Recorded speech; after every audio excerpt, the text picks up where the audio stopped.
Welcome to The Money Hour with host Tina Mitchell and co-host Keelan Harvey.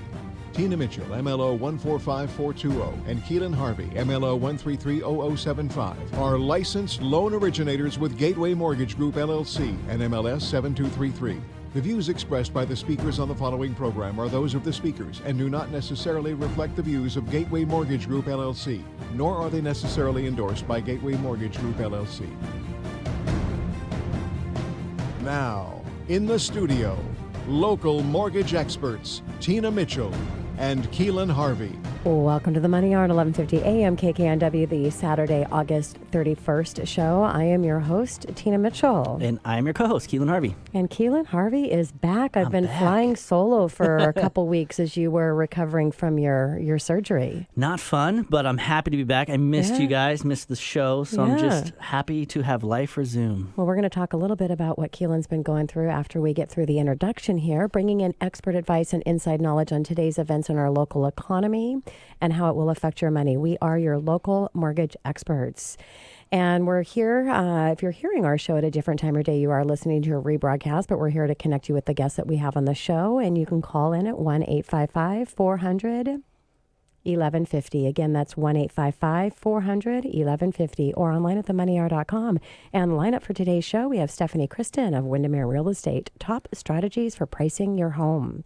Also in studio, we have Nicole Luxricci of Luxcentric, Detangling Your Digital Office. And our last guest in studio, Debbie Mycroft of Memories Worth Telling. How do you want to be remembered?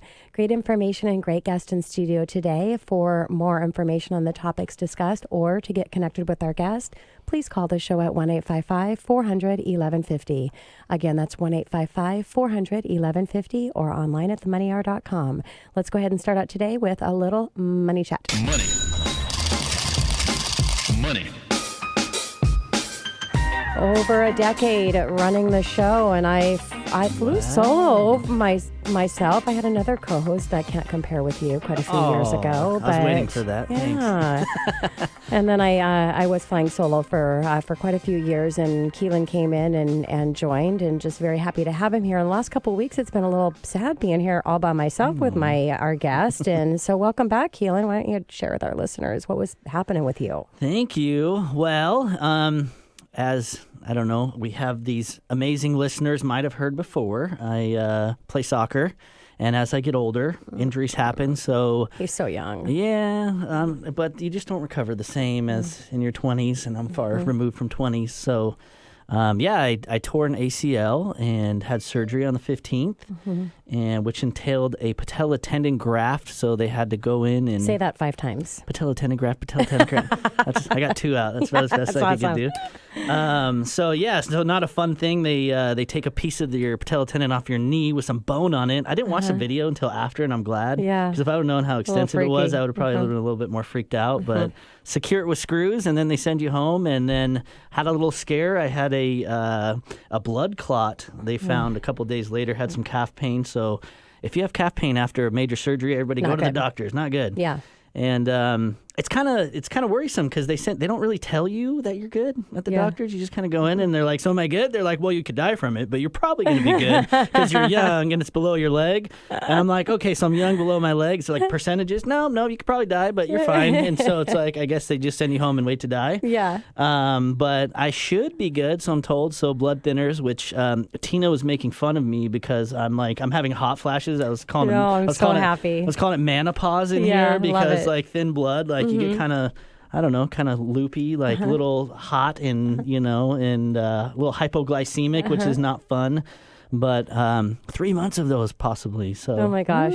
Well, let's hope things don't happen in threes because Keelan got stabbed in the eye with a fork and then he had surgery. Well, it did happen in threes. You're done because then you have the blood clot. You're good. Stabbed in the eye, ACL replacement, blood clot. That's we're all 3. good. Okay, we're thank good. goodness. All right. So we're back to our normal normal show here with Keelan, co-host. Yeah, we're good. So I'm going to bring in a little money chat here as well. We're going to talk about second home purchase because interest rates unbelievably low and real estate is just an amazing investment. And I thought talking about a second home might be a little different thing to look at outside of your primary investment property. Second home is a luxury that many people dream about. Owning a second home can also provide practical benefits for baby boomers who are considering downsizing, relocating, or split living arrangements. In retirement, purchasing a second home before you retire can make a lot of sense.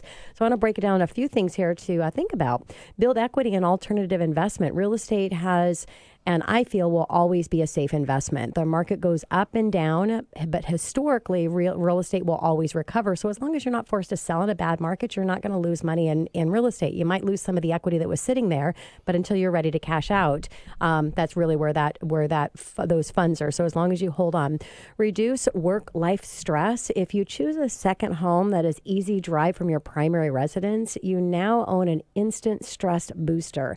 You can spend weekends there on the whim and provide immediate vacation experience. Just knowing that you have that option can even be a stress release at work. And we have so many amazing places here in Washington and Eastern Washington and Sunkedia, and just great places to buy your second home.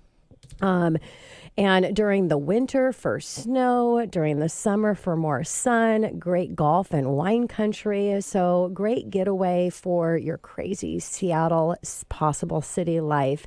Can be just a small jump away for your second home.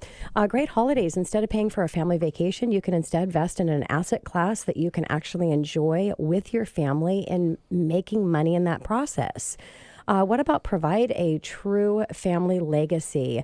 We're going to talk about legacy here with one of our guests today, but part of a retirement planning, you may be thinking of leaving something behind to your children. Inherit money is nice, but soon spent and forgotten. A second home in a special location can be part of the shared family bonding experience, including all your grandchildren. These families' bonds can transfer of that second home from the family legacy and just all of those memories that are getting built in at that second home.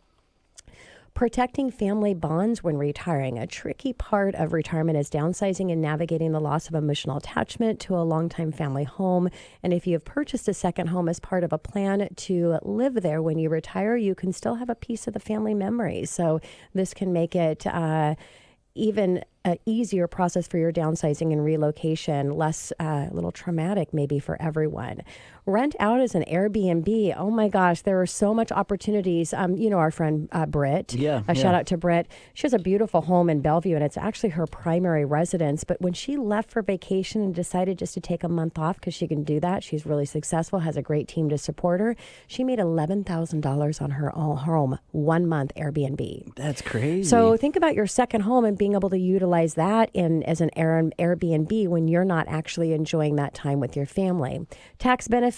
Obviously, you need to talk with a tax accountant because we definitely are not. We're your local mortgage experts. But on top of a primary residence, there's opportunities to write off interest on a second home. And just depending on what that's being used for and how that's going to be looked at. So again, talk with your tax advisor, reach out to the studio, to the show. We can get you connected there. Financings for second home, you may not realize this. The interest rates are exactly the same as a primary residence. So you're not going to pay premium rates like you would on an investment property. You can get in with a 10% down payment. You can do no monthly mortgage insurance by doing a single premium buyout. You do need higher income to qualify because as a second home, you're going to have to qualify for your primary and your second. It's an investment property. You've got that income that you can utilize for. And per $10,000 in loan amount, give or take, or in purchase price, give or take, is about $50 a month. That's all in principal, interest, taxes, and insurance. So $300,000 home, you'd be looking at about $1,650 a month. So I think it's a great information on Money Chat to think about second home purchasing. And coming up next on the Money Hour, top strategies for pricing your home, we have Stephanie Kristen of Windermere Real Estate right here on 1150 AM KKNW after this short break. As the process of buying and selling real estate becomes increasingly complex, it's important to have a trusted advisor you can rely on. With over 30 years of experience, Stephanie Kristen of Windermere Real Estate consistently uses systems that deliver results. By collaborating with her team of professionals, Stephanie makes the daunting task of buying or selling a home more manageable and worry-free. Her passion for service, combined with market knowledge, has resulted in hundreds of delighted clients. Hi, this is Stephanie Kristen with Windermere Real Estate. There's a lot of information online today, but how you interpret that information is critical. I help buyers and sellers every day make sense of all that data. I'd love to connect with you and help you reach your goals.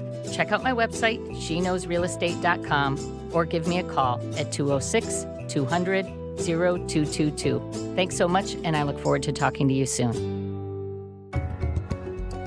You're listening to The Money Hour with your host, Tina Mitchell, and co-host Keelan Harvey on Alternative Talk AM 1150.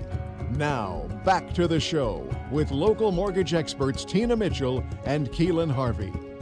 Well, welcome back to the Money Hour on 11:50 a.m. KKNW, the Saturday, August 31st show. I am your host, Tina Mitchell. And I am your co-host, Keelan Harvey. You're a local mortgage experts. It's a great day to talk about money, and that's what the show is all about, how to make money, how to save money so you can have a better quality of life for you and your family.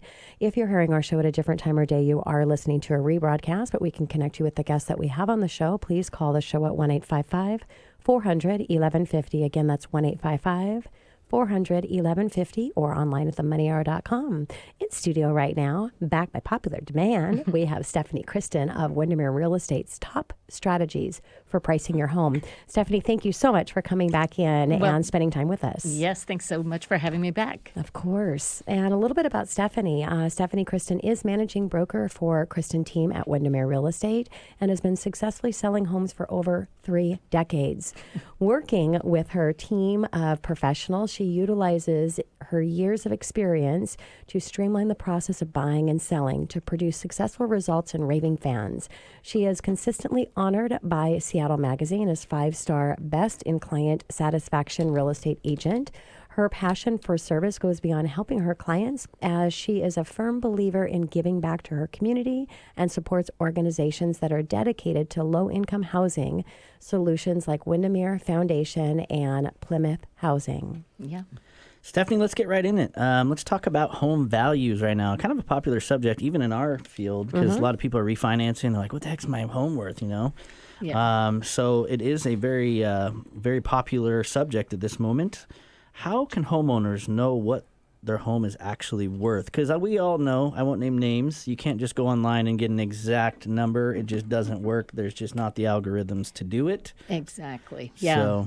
So I think that is an important differentiation. I think home value means different things to different people. You have your house assessed value that you can, find from King County tax assessor. Yeah. You have the value that, you paid for it and perhaps that you have put into the home. The emotional value, and then you have those, Zillow values or the online values.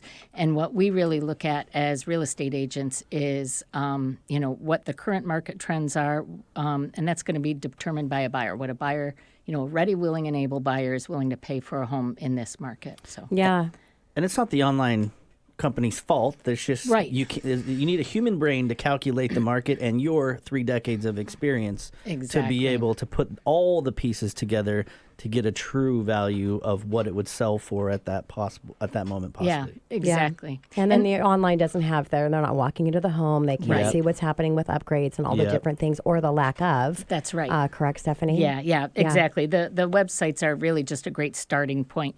We have a feature on my website now called What's My Home Worth? And you can go in there. Yeah, it's actually, there's a lot of great information. It even will show you, how many buyers are looking in your neighborhood, what are they looking for in price range and bedroom. And so when you put your address in, if you're looking to see what your home is worth, it'll show you 3 different estimate. So it'll give you the Zillow estimate and I think e-appraisal. And there's another one. Yeah. Nice. But it really is just based on an algorithm, like you said. You have so many bedrooms, baths, square footage. It doesn't know the condition, the quality of your view. And so even if you look at the Zillow website, they even say this is just a starting point. We recommend talking to an agent to get the accurate information on your home. Yeah, and also they don't know what's happening in that market, in that neighborhood, because the more the availability, the more homes that are available, the less you're going to be able to get for your home. Whereas if there's less availability, there's more demand. True. So they don't have the dynamics of what's actually happening in that market as well, correct? Yeah, absolutely. Yeah.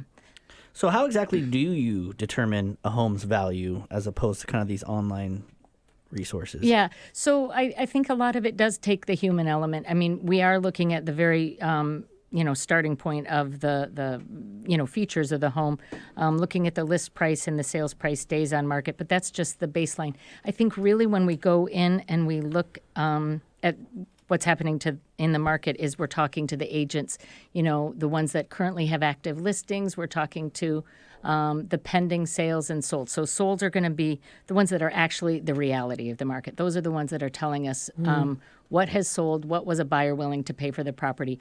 Pending those are the properties that have a contract on them, but they haven't closed. And those, are the most current information. But again, you've got to talk to that agent and see, did they get multiple offers? What kind of interest and feedback were they getting from the current buyer market? And then actives, that's what is currently on the market. Those haven't sold. And so if you're trying to price your home off what's currently on the market, you certainly may miss the mark. And so we really work to set up a pricing strategy so that, we want to be positioned to be the best value and the one that sells next, comparing to those other active listings. So. Yeah, and talking about actives, I mean, you have to be careful with that as well because a lot of times people don't understand the appraisers can't use active as comping the property. So you have to consider how's the appraiser going to determine that value, and it's not based on active, it's based on sales and ones that have actually closed. So let's talk, Stephanie, about the specific features that you were looking at when helping your sellers price their home. Yeah. So you even mentioned the appraiser. When I have a property sell, I'll meet with an appraiser because location is more than just the city or the neighborhood. They're generally looking in a 1 mile radius. But what they may not understand and what might not show up in the actual listing data is, a house that's across the street or, they might be in a different school district. Different properties can be on an arterial, a busy street. Some have steep driveways, some are level. And all of that goes into, the value of a property and what buyers are looking for.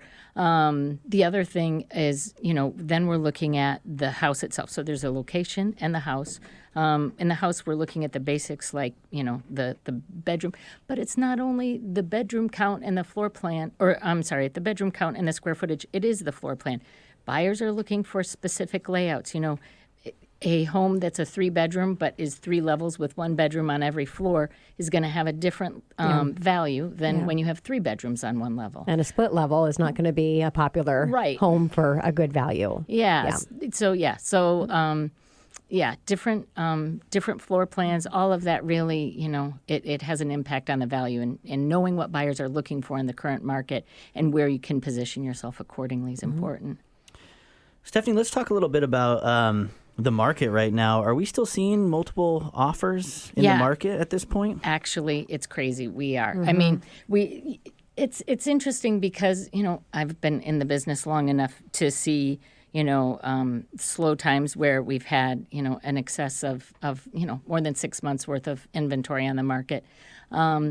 It feels like it's a slower market and things have slowed down, but really it is a seller's market. But the thing is, buyers are being picky. So I've been involved in multiple offers just recently with both buyers and sellers, and I think it really starts with pricing.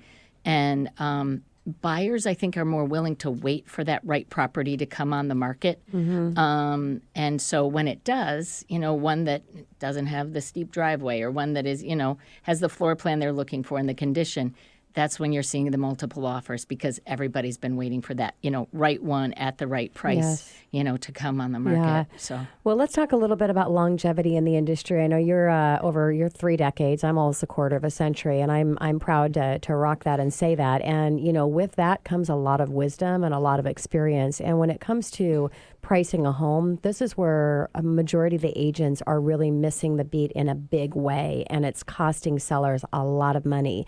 So a common question that you hear is, should you list the price for higher to get, negotiating, or should you list it low to get those multiple offers? How do you strategize and educate your clients on how to price the home to maximize profit? Yeah, that's really good question, because I do think a lot of people think they need to leave room for those lowball offers or, room to negotiate. And really the data shows us that isn't the best way to do that. Today's home buyers are very well educated. They know the current market. They've got all the data online as well. Last month we saw 47% of homes that were sold, they were at or above list price. So that's almost half of them that are selling at or above price. Or their list price, and those were selling for an average of 3% over the list price. Then there was a third of the homes that were on the market, and they required a price reduction, which generally is like 3 to 5% price reduction. So you're seeing almost an 8% swing in pricing it right, getting it sold, to having to have those buyers on the market that are saying, what's the matter with this one? Why hasn't it sold? And majority of the time, it's not price. because it's a bad house. It's because it was a bad price. Exactly. And not the right representation. Exactly. And those, I think, are the opportunities for buyers, for sure. Of course. Yeah. Yeah. Stephanie, how do you feel about the funky pricing, like $599, $950, or like $698, or like $599, $999? You know what I mean? Just exactly. Like it just sounds better, right? The old sales adage. How do you feel about those? Well, what I tell my clients is we're not Walmart. I mean, we're selling homes here. But even more importantly than that, I think, is the way search engines are set up online and the way buyers are able to look. They're generally $50,000 or $100,000 increments, so they can search. If you're looking for a house in the 500s, you're generally looking $400,000 to $600,000. Well, if you've got a price that is at $610,000, you're not going to see it. $599,000. When we price a house at $600,000, we're going to get two different buyer pools. We're going to get those people that are looking $400,000 to $600,000, but we're also getting the people that are searching, $600,000 to $800,000. So we call it bridge pricing, and it helps us to capture both buyer pools. So it's just a little strategy to. Yeah, it sounds like there's no advantage, just how the algorithms work in pricing. There's just no advantage to do that. And I'm actually shocked that psychology still works. It's like the oldest book in the trade. Like, no, let's put the candy bar for 99 cents. We'll sell way more. Yeah, right. And buyers aren't stupid. They know these things. Right? Yeah. They'll say it's $600. Of course. It's $1, dude. Let's be. So, Stephanie, price, it's a common thing to ask when's the best time to sell. And obviously, there's a lot of factors that go into that. I mean, in every market, you're short something. You're either short sellers, you're short buyers, or you're short money. We're definitely not short money. Look at the interest rates. Right. Plenty of financing. We're not back after the financial meltdown where nobody's lending anymore. And we're not short buyers. We're still short on the seller side. So in this environment, when is the best time to sell? Yeah, I've always told my clients, you can't try to time the market. I mean, just like the stock market. I mean, you have to do what works best for you. I mean, this is an investment that you live in, so it's a big part of your life. Historically, we have seen, the market kind of start off slow, ramp up, February, March, and have a good, strong spring market until about April, May, June. Things have slowed down historically over the summer and ramp up again in the fall. This year was different. I mean, we had all that snow in the beginning of the year, so really our market got a slower start, and we had a strong summer season this year. So, so I think, it's just every year is a bit different. I think you have to work with a professional to know what works best for you and strategize accordingly. Great advice. Yeah.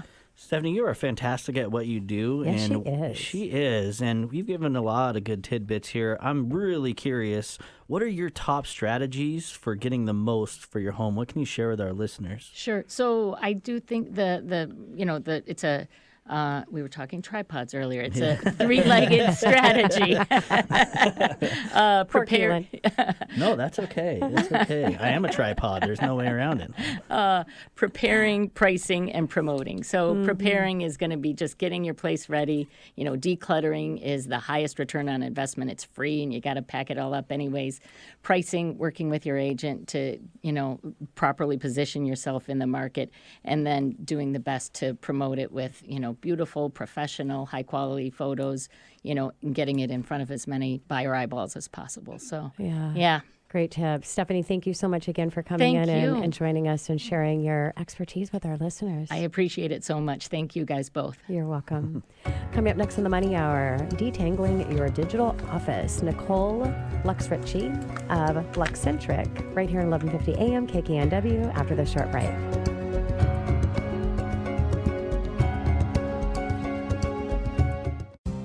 When you turn on your computer, does the digital clutter suck your soul?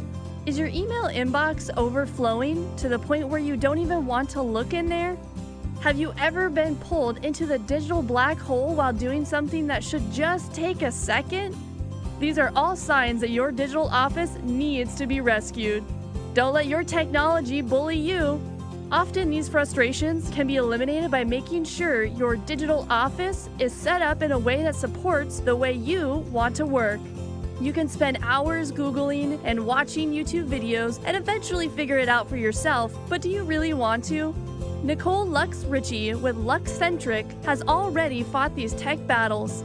Luxcentric hosts regular digital office rescue workshops where you will learn practical techniques on how to organize and maintain your digital office, and during the workshop sessions, you will actually have dedicated time to do the work of organizing your digital office.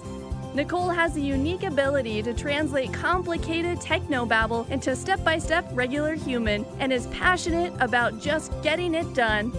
Hi, I'm Nicole Lux-Ritchie with Luxcentric, and I would love to see you join me at a workshop or in the Techie Rescue Facebook group. You can find me and all that Luxcentric has to offer on my website at luxcentric.com. That's LUXCENTRIC.com. And don't let your technology bully you. You're listening to The Money Hour with your host, Tina Mitchell, and co-host Keelan Harvey on Alternative Talk AM 1150. Now, back to the show with local mortgage experts Tina Mitchell and Keelan Harvey. Welcome back to the Money Hour on 1150 AM KKNW, the Saturday, August 31st show. I am your host, Tina Mitchell. And I am your co-host, Keelan Harvey. Your local mortgage experts. We're here to help you build a strong financial blueprint 1 week and one show at a time. If you're hearing our show at a different time or day, you are listening to a rebroadcast, but we're here to answer any questions or connect you with the guests that we have on the show. Please call the show at 1-855-400-1150. Again, that's 1-855-400-1150 or online at themoneyhour.com. In studio right now for the first time, we have Nicole Lux-Ritchie of Luxcentric, and we're talking about detangling your digital office. Welcome, Nicole. Thank you so much for joining us today. Thanks, Tina and Keelan, for having me. Of course. And a little bit about Nicole. Nicole comes to you as a multi-generational, deeply rooted native of Western Washington who needs to be watered often. She began her career in technology space as a supportive representative during the pioneer days of online banking. She has owned and operated several small businesses ranging from MLM to brick and mortar to service base. As technology guide, productivity consultant, and speaker, Nicole has enjoyed over 2 decades of working with small businesses, solo entrepreneurs, and tech-shy individuals to start where they are, use what they have, and do what they can build, sustain business and technology best practices. She lives in Issaquah, Washington with her husband, 4 young adults, 3 cats, and a ferret. Oh my gosh, I love ferrets. They're so gosh darn cute. Yeah, ferrets are They just pretty like cool. slide all around you. We call him a cat snake. I love it. Yeah, that snake. makes it because they do. That's They kind of good. do. They'll do, yeah. wrap around your arm and yeah. How cool. I love the term digital office. That's fantastic. Yeah. And that is a subject near and dear to our hearts. Not so much until I met Tina and she made me aware of my digital office, which I'm excited to talk with you about this. What is, for our listeners, a digital office? Thank you. A digital office is the foundation of everything that you have on your computer. So primarily we're talking email, files, calendars, and contacts.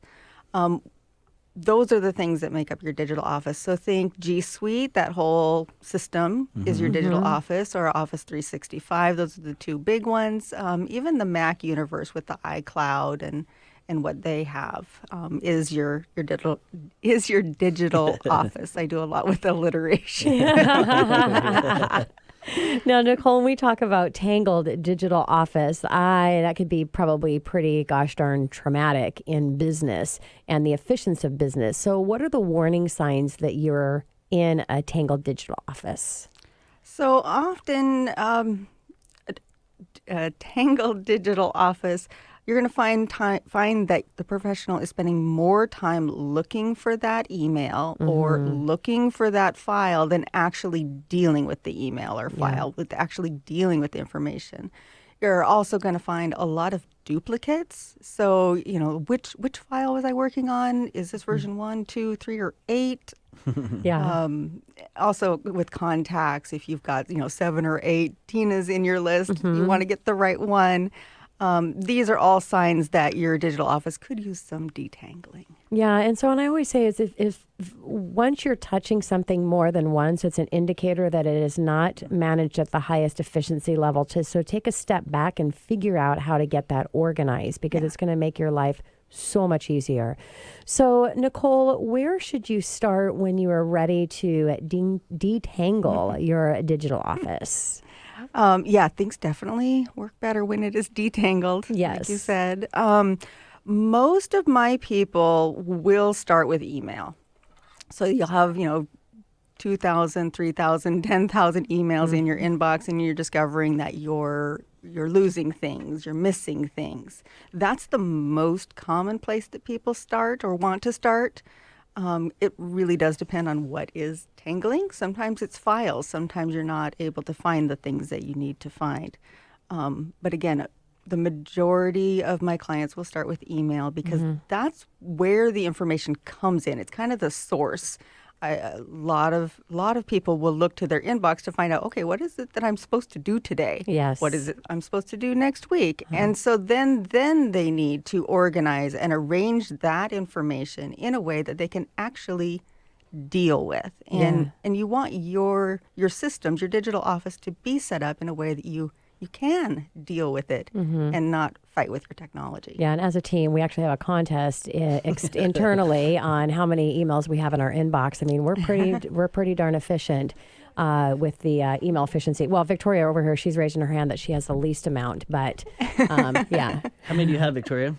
She probably averages about. Usually I get it down to like 2 or 0. I was gonna say around. Yeah, she's really good. Mine's I'm probably averaged around 10 in my inbox at a time, and you took a while to get on board with all the tips, and now your inbox is like I have 6 right now. Unbelievable, so awesome. Well, you've got more now because we're here in studio. Yeah, but I mean, it's an ongoing process. So right? a little shout out if you want efficiency tips for email, you can reach out because there's some really great ones.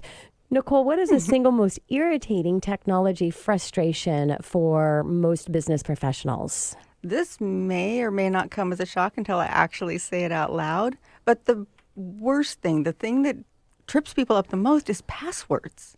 Yeah. Oh, yeah. Huh.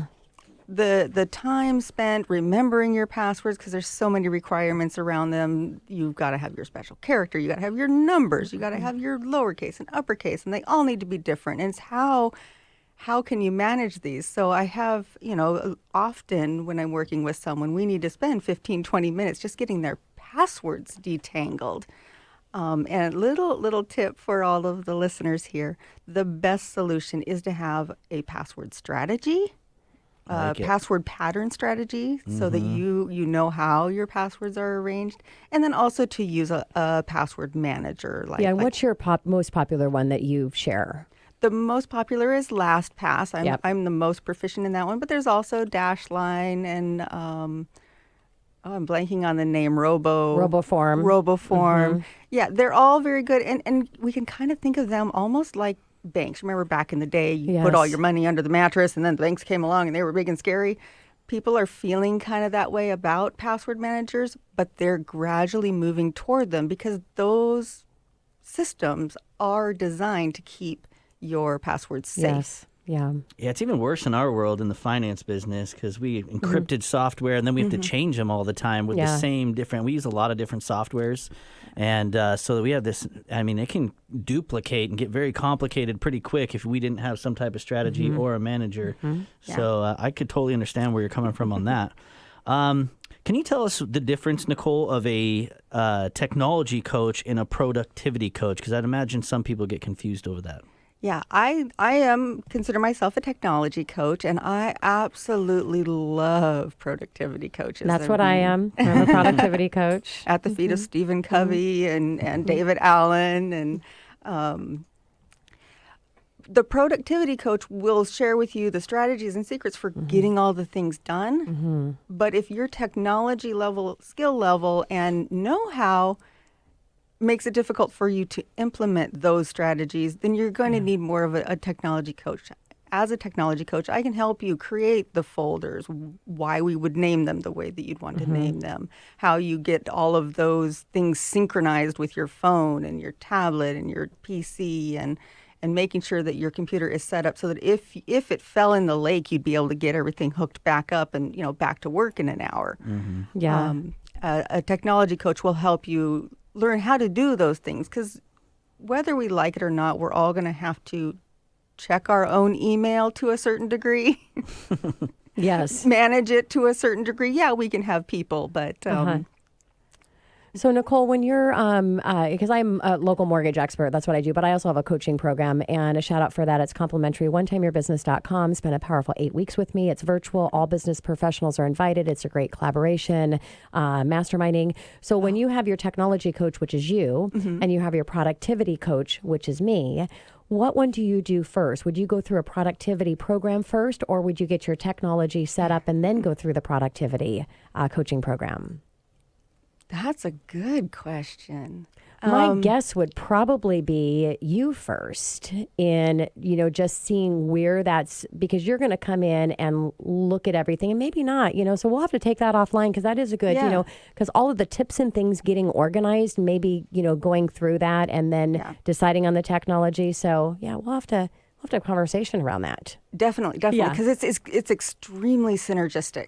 Yes. I have clients who go through productivity coaching, and they'll tell me, hey, my coach said I could do something with an online scheduler. How would I set that up? Yeah, that's the first thing I do in week one. And so, actually, as we're talking about this, the best thing is to get into both programs and communicate. If you have a program, like mine's really specific on each week and what the topic is, and then coming back around to you as the technology coach and saying, okay, we were told we need to implement an online calendar and we need to work with landing pages, and here's the email tips, and, so yeah. Yeah, let's talk. We need to talk, that. definitely. Well, think about it. You're the tool, and she's the person that teaches you how to use the tool. So I think Or I productivity. teach us how to use the tool. She comes up with the tool. Well, she's the hands-on to actually facilitate everything you've taught Good point. them. There's You see what I'm saying? tools, there's systems. Yeah, we're going to make some good dynamic partners duo. over There here. you go. Yeah. So, Nicole, let's talk a little bit about how the heck did you get started coaching people with technology specifically? This is a very dear story.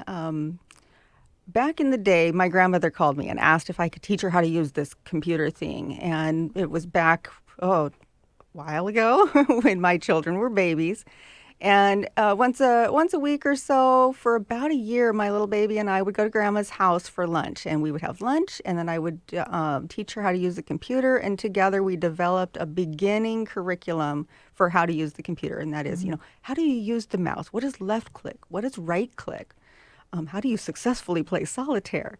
And from that, she says, hey, you're really good at this. You should do it for other people, as only a grandmother can tell you. Yeah. And so I reached out to some retirement communities and started teaching classes at retirement communities. And it was an excellent stay-at-home mom job. Yeah. And I did that for several years, and then I also took on a few small business owners as a VA. And so when I decided to launch and be, a real grown-up business, I kind of married the two, because I found that a lot of my small business VA people, they didn't need a VA. They needed their digital office in order. Yeah. And once it was in order, then that is their VA, and that's the first thing that you need to have your systems and process in place.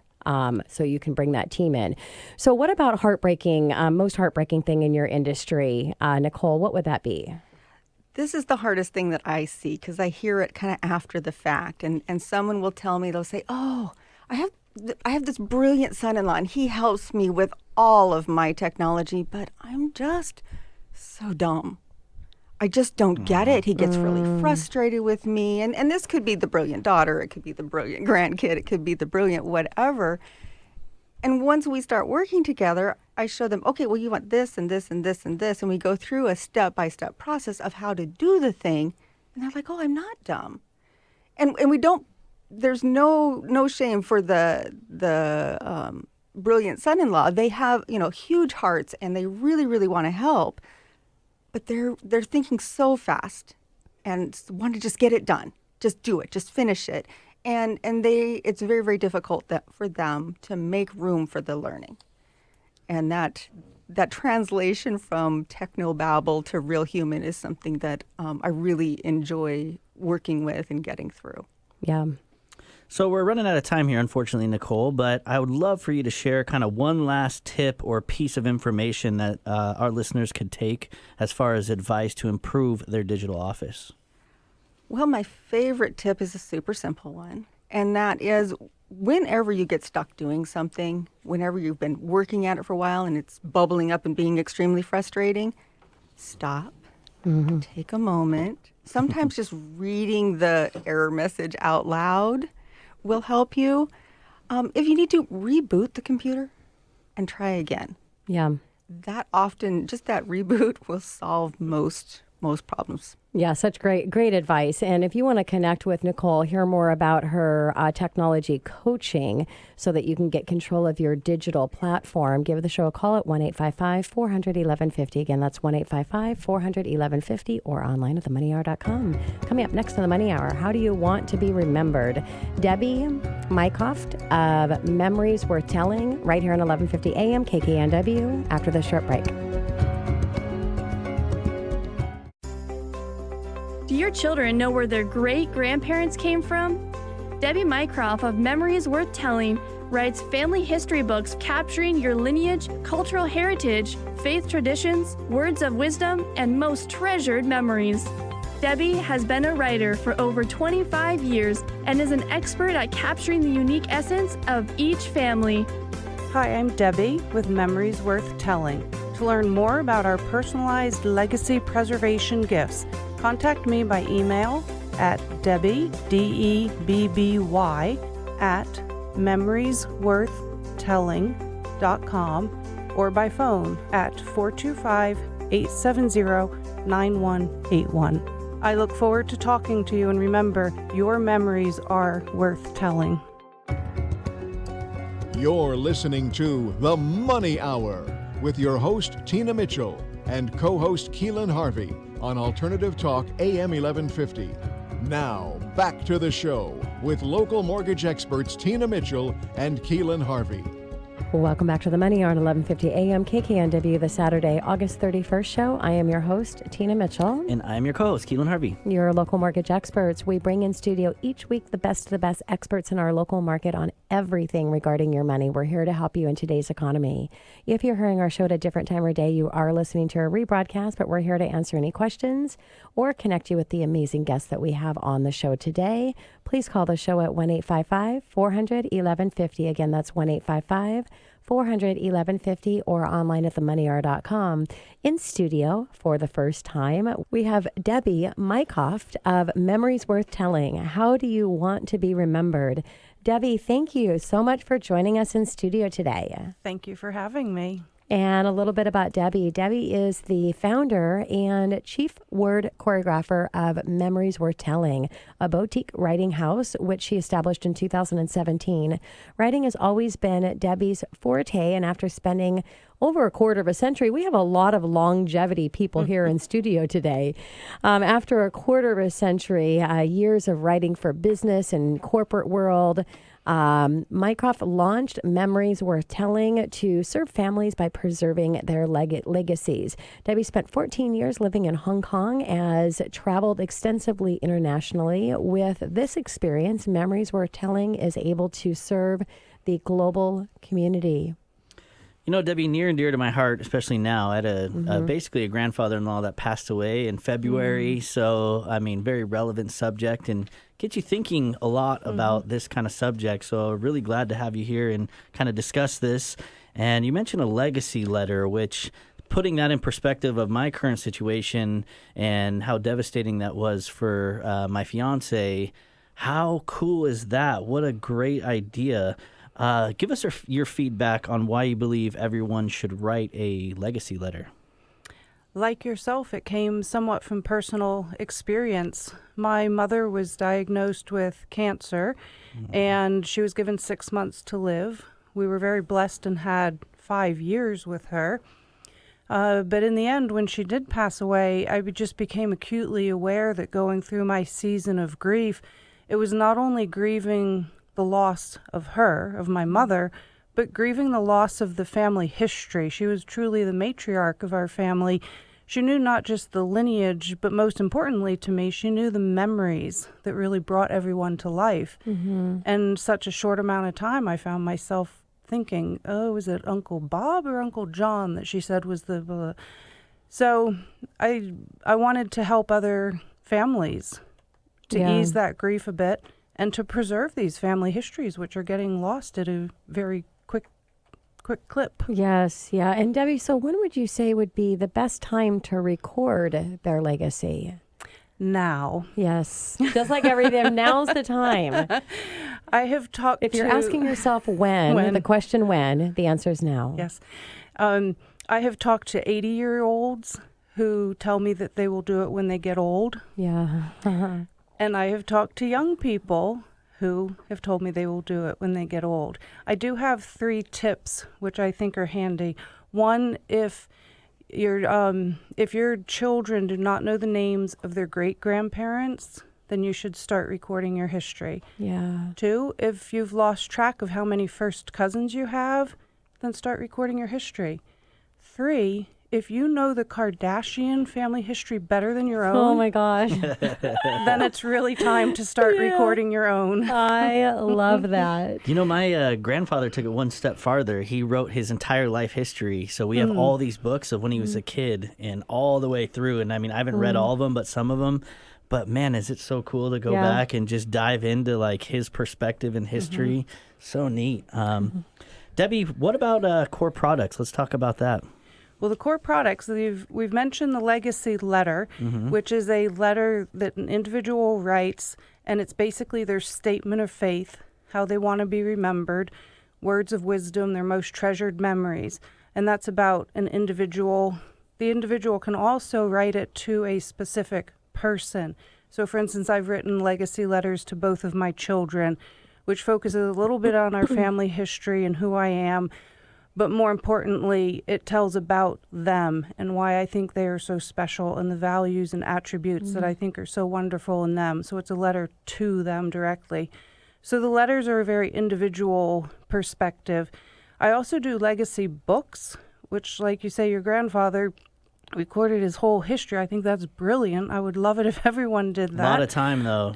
Yes, it does take a lot of time, but it is so worth it because people want that. So I do the full-fledged, in-depth books as well. Cool. I'm not Ancestry.com. I don't do the genealogy research, but whatever the family knows and preserving those memories, all of that great stuff will go into the books. So important. That we had a will, right? But that's just kind of like the goes there, this goes. But it was a little shocking for us to kind of put our emotions and our mindsets in place after, because there's that huge gap that you're talking about that would have filled all of our hearts if we would have known, like, because it happened pretty suddenly.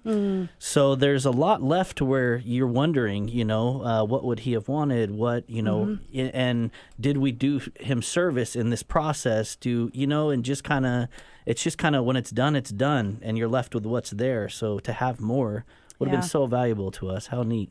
Yeah, the technical term for a legacy letter is an ethical will. I tend to stay away from that terminology because when people hear the word will, they think it's a legally binding document, but it's not. And for the legacy letters, it is so important because we have a financial will. We protect our financial assets, our houses, our vacation houses, which you suggested, the jewelry, the stocks, the money, whatever you have.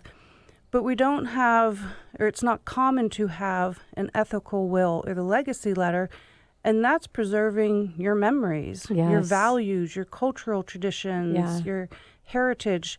those holiday stories that are told again and again that you just make you cringe. Yeah. You wish people would stop telling that story. No, those have to go in the book. That's what makes the family special and unique. Well, the legacy letters, you know, my dad passed in 2014, and oh my gosh, if I had a letter from my dad, because I can hear him say how wonderful I was and how I could do anything that I wanted to be able to read those words, you know, would just bring me to tears and happiness every time. What a beautiful thing that you're doing. So let's talk about this, Debbie, of how did you start offering and putting together this company that offers such beautiful heirlooms and gifts for families? Well, as I mentioned, it started because of my own experience in losing my mother. But because I have a lot of experience in business, I decided I'm going to put my business brain to this. Start with market research. I started talking to people, find out what people really wanted. And it is very much that they want something written down. They want to have something tangible to hold and to read. Yeah. And there was quite a spectrum. Some people wanted a letter. Some people wanted to preserve much more of their family history. So that's how I designed what I offer. I also do workshops to help people start writing their own legacy letters, because I think it's that important that everybody does it. Yeah. And I could imagine, I mean, when my grandfather-in-law passed away, there's a grief that all of a sudden this life force, this energy, and that's we were so close to, disappears. That was part of the big grief, and there's just nothing to fill that gap. I could imagine that this recording a legacy can relieve some of that grief. Is that? Yes, it does. Grief obviously is very different for every individual, but from talking to mental health professionals who deal with grief, there does seem to be a wide conclusion belief that when people work through it, when they feel the feels, that they are able to cope with it better because they're acknowledging those memories, the happy, the sad, all those emotions. And I also find that it's not just for the people that we leave it to, relieving their grief, but when I work with individuals, particularly when I'm working with seniors, it's a very therapeutic process for them because they're looking back and reflecting over their life. What have I done? What mark have I left on the world? Has my life been of value? Yeah. As we start talking about it, they can see it very clearly, the impact that they've had. Yeah. And it is a process. I'm a keynote speaker, and I share my story of tragedy to triumph. And until I started, putting my story and writing in my book and taking stage, that's when I was really able to embrace and for my story to be able to help not just myself, but help others. So it's so important, the work that you're doing. Let's talk about a common objection that you receive from people that are like, you know what, this is not necessary for me to have a legacy letter. What is that common objection? The two most common objections that I get are, number one, people tell me, well, I've already told my children all the stories. But let's remember, how long do you have to tell your kids to say the word please and thank you before they remember? Sure. It takes 18 years or more. Exactly. And the other thing with that is, remember when we played, usually in preschool, kindergarten, the game telephone, where you whisper in someone's ear a sentence and on down the line it changes. Well, imagine your own story through the generations. What's going to happen to it? Yeah. It might become a grandiose tale. It might become a sad tale of woe. Yes. So get it in writing for accuracy. The other common objection I get is that people don't feel that they're worthy or that their stories aren't interesting enough. But what I hear from people, what they want to know is the most mundane detail of their lives. What the family did on a Saturday morning. And I hear that too when I listen to speeches like a valedictorian speech or an Olympian who's just won a medal. When they're talking about their mentors, they're thanking them for the basic stuff, driving them to practice, and they're remembering their parents, their coaches. They're not wanting to know or thank war heroes or Nobel Peace Prize winners. What your children, what your relations want to know is about you and your life. Yes. That's what's important to them. So true. Debbie, do you have a set list of questions that you ask during family interviews when you're talking with families about kind of the legacy planning and all that? I do not. It is a very free flow style that I do because every family is so unique. I do have a system that I use. So when we first start working on a book, we develop what I call cast of characters. It's more in depth than just the family tree chart because more than your family has had impact on your life. So I want to know your boss, your best friends, because those are the names that are going to come up frequently, and that's what I need to know to write this book. And then I also approach it, once I have that down, doing a basic timeline of their life.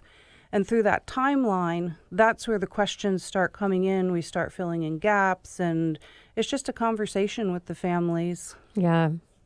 So as we're wrapping up our time, we have less than a minute here to end the show. How much does it take? How much time does this take to go through this process to write the legacy letter, legacy book?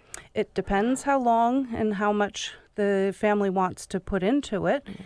A full-fledged 250 plus large size coffee table book would take about a year to do through the interviewing of different family members and selecting photos. To do a legacy letter, which those are generally around 30 pages long, those take about a month or two. All right. Well, if you want more information and to be able to connect with Debbie, call the show at 1-855-400-1150. Again, that's 1-855-400-1150 or online at themoneyhour.com. And Debbie, thank you again for coming in. Look forward to having you come back and having a little more conversation around legacy letter writing and books. Thank you. Yeah. Thank you. And this is your host, Tina Mitchell, signing off for the day. And this is your co-host, Keelan Harvey. We're your local mortgage experts. We'll be here same time, same place next week, right here at 1150 AM KKNW. Enjoy the rest of your weekend. Tina Mitchell, MLO 145420, and Keelan Harvey, MLO 1330075, are licensed loan originators with Gateway Mortgage Group LLC and MLS 7233. The views expressed by the speakers on the preceding program are those of the speakers and do not necessarily reflect the views of Gateway Mortgage Group LLC, nor are they necessarily endorsed by Gateway Mortgage.